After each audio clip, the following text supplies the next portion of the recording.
Saludos a todos. Este video es para demostrarles cómo cambiar el tema o el skin, el theme que viene con XBMC cuando lo bajan al iPad. Como pueden ver, este es el tema que viene originalmente, y para cambiarlo para uno más deseable, más atractivo, más sexy, lo único que tenemos que ir a hacer es, vamos a ajustes, aquí abajo, vamos a apariencia, y aquí donde dice skin lo podemos cambiar a uno más agradable. Ahora, si no tienen tantas opciones como la tengo yo, la pueden bajar de los plugins que tienen disponibles. Ok, si necesitan saber dónde bajarlo, por favor me dejan saber. Pero por ejemplo, aquí lo podemos cambiar a Confluence. Como pueden ver, se cambió bien rápidamente.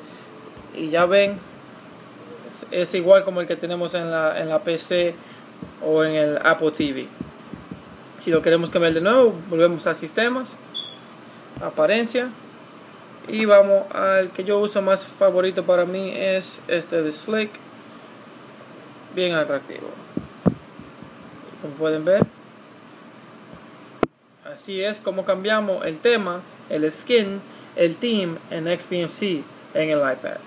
Gracias por ver el video y compartan con sus amigos.